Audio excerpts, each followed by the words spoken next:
ফিরে আনছে।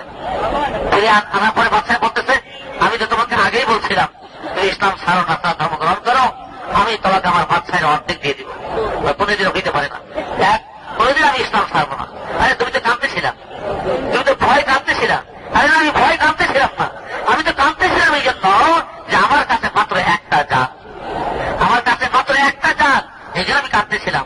আমার মনের আশা, আমার দিলের তামান্না, আমার দিলের আশা এইটা, আমার শরীরের পোষণ করাবার যদি একটা করে জাত থাকতো, আমি আল্লাহ রাস্তায় শহীদ হইতাম, আমার জীবিত হইতাম, আমার শহীদ হইতাম, এবং আমার জীবিত হইতাম।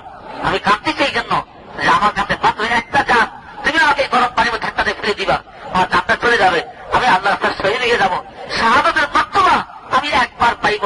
আরে আমার শরীরের পোষণ করাবার যদি আমার কাছে জাত থাকতো, আমি বারবার শহীদ হইতাম, আর বারবার তো চিন্তা হইতাম, আমি আল্লাহকে দেখাইতাম যে আল্লাহ রাস্তার শাহাদাতের কত বড় দাম। এই জন্য হয়তো বুঝলো আল্লাহ রাস্তার ভাইকে গরিবত মনে করি, আল্লাহর ভাই ভাগে বিরাট নিয়ামত মনে করি যে আল্লাহ বকরুল আলমিন আমাকে উসিলা করে যে আল্লাহ পুরা দুনিয়ার মধ্যে, বাংলাদেশের মধ্যে, পৃথিবীর কোনায় কোনায় ইসলামকে চিন্তা করে মানুষ আল্লাহকে চিনতে পারে, চিরদিনের জন্য জাহান্নামের আগুনে বাঁচতে পারে। এই মেহনত দিয়ে সাহাবায়ে কেরাম দোস্ত বুজুর্গ পৃথিবীর কোনায় কোনায় ছড়িয়ে পড়ছেন, দুনিয়ার কোনায় কোনায় ছড়িয়ে পড়ছেন। আমরাও নিয়ত করি যে আমরা এই মেহনত দিয়া পৃথিবীর কোনায় কোনায় ছড়িয়ে পড়ব। প্রত্যেকে নিয়ত আছে ভাই, ইনশাআল্লাহ প্রত্যেকে নিয়ত করি না, এই মেহনত দিয়া আমরা ঘরে বসে থাকবো না, আমরা মৌত পর্যন্ত আমরা পৃথিবীর কোনায় কোনায় আমরা মেহনত করবো। মেহনত করার নিয়ত যখন করবো, তো নিয়তের উসিলা, পাক্কা নিয়তের উসিলায় আল্লাহ আমার কবুল করবে। আর নিয়তের মধ্যে যদি এদিক সেদিক থাকে, নিয়তের মধ্যে যদি দুর্বলতা থাকে, কোনদিন কবুল দিতে পারবো না, তাহলে যদি দাম করতে পারবো না। আর যদি নিয়ত পাক্কা করে নেই, নিয়ত পাক্কা করে নেই যে আমি এই তাবলীগে কাম করবো, আমি এই ময়দান থেকে আল্লাহ বের হয়ে যাবো, দিদিকে আল্লাহ সমর্থ করলাম, ছেলেমেয়েকে সমর্থ করলাম, ঘর বাড়ি সমর্থ করলাম, জমাজমি সব সমর্থ করলাম, আমি আল্লাহ বাহির হইলাম, তো আল্লাহ বকরুল আলমিন আমার জিম্মাদার, আমার ছেলেমেয়ের জিম্মাদার, আমার মেয়ে বাচ্চার জিম্মাদার, দস্তবুজুর্গ জিম্মাদারি দস্তবুজ আল্লাহ পুরা করবেন, আমি আমার জিম্মাদারি পুরা করবো। আল্লাহ বকরুল আলমিন যেমন আমার ছেলেমেয়ের বাচ্চা সব দেখভাল করবেন, এমনকি এই কাম করতে গেলে কষ্ট হবে, এই কষ্টের বদলাও পাবো, এই কষ্টের বদলাও পাবো। এই জন্য প্রত্যেকে নিয়ত করি ইনশাআল্লাহ আমরা মৌত পর তাবলীগ করবো। নিয়ত করছি তো ভাই ইনশাআল্লাহ, নিয়ত পাক্কা করছেন তো, মাশাআল্লাহ, আল্লাহ তৌফিক দান করুন।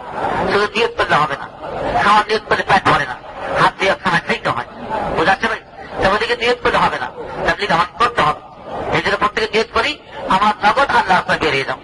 এই ময়দান থেকেই প্রত্যেক জেলা, প্রত্যেক থানা, প্রত্যেক ইউনিয়ন, ঢাকা বিভিন্ন হালকা থেকে যে আজান দেওয়া হয়েছে, আর আজান না দিচ্ছে যে আজামে থাকে, আজামে থাক, আমি প্রত্যেকে নিয়ত করি আমি আল্লাহ সবাই যেমন এখন দিয়ে দোয়া করে থাকি, আল্লাহ কাছে তৌফিক চাইতে থাকি যেন বাইরে বন্দোবস্ত আল্লাহ করে দেয়, আল্লাহ সবকিছু গুছিয়ে দেয়, আমার মনটা তৈরি করে দেয়। সমস্যা পিছনে না, আর সমস্যা আমার ভিতরে, ভিতরে আমার সমস্যা আমার দেশ তৈরি হইতেছে না, শয়তান আমাকে দেখাইতেছে তুই আল্লাহ বাইরে এই ক্ষতি হবে, এই ক্ষতি হবে, এই ক্ষতি হবে।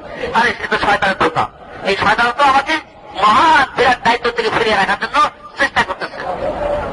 শয়তানের মেহনত যেন আমি আল্লাহ বাইরে না পারি, বারবার শয়তানের ভিতরের মধ্যে ওয়াসওয়াসা দিতেছে, আরে তুই তো বিবি রেখে আসলি, তুই তো ছেলে রেখে আসলি, ধান লাগে আসলি, পানি দেওয়া লাগবে, সার দেওয়া লাগবে, যেমন ছেলে রেখে আসলি, স্কুলে দেওয়া লাগবে, আরে ঘরে চাউল নাই, চাউল নাই, সদাই নাই।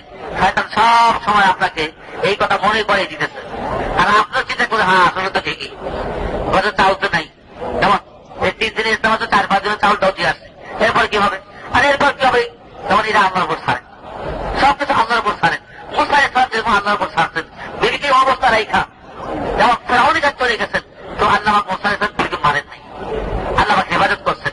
আমিও দিনের হেফাজতের জন্য বাড়ির মতো আল্লাহ আমার হেফাজত করবে, আমার ঘর বাড়ি হেফাজত করবে, এমনকি আল্লাহ আমাকে সাহায্য করবে।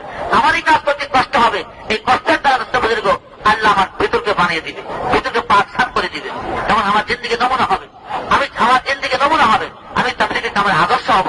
আল্লাহ পাক আমার কবুল করে নিয়া উসিলা বানাইয়া আমার উসিলা আল্লাহ রাব্বুল আলামিন পুরা দুনিয়ার তাবলীগের কাম চালাবে।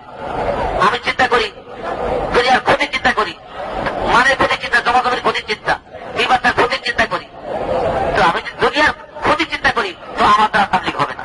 এই যে দুনিয়ার ক্ষতির চিন্তা না করে আল্লাহ এই চিন্তা হয়, মানুষ আল্লাহকে চিন্তা করে, এই নিয়ত করে যেমন এই ময়দান থেকে আমরা বাইরে হতে পারি, এই নিয়ত করে নেন, আর এখন দিয়ে দোয়া করে থাকেন, এখন থেকে দাওয়াতের তৈরি করেন, যেমন অবসর সময় বসে না থেকে গল্প গুজব না করে, যেমন অন্তত তৈরি করেন, যাতে করে এই ময়দানে যখন আসছে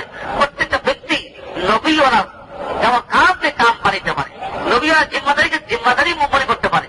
যেমন এর জন্য এই জিম্মাদারিকে জিম্মাদারি বানাইবার জন্য আমাকে শিখতে হবে, আল্লাহটা বাইর হইতে হবে। এই জন্য প্রত্যেকে যেন বাইর হইতে পারে। এই ময়দানে একটা ব্যক্তি আল্লাহ এই ময়দান থেকে বাড়িতে ফেরত না যায়, এইখান থেকে আল্লাহটা বাইর হয়। এই জন্য নিজে নিয়োগ করেন, অন্যের উপর মেহনত করেন। বলবো ইনশাআল্লাহ আল্লাহ সাথে সবাইকে তৌফিক দান করুন। সময় হেফাজত করি, এমন আপনার পর আমার বয়ান হবে, এমন সবাই জোরতে ভারীকে খানা পিনে খাইয়া যেমন আসর করি, আসর পর থেকে একবারে বসে একবারে এসে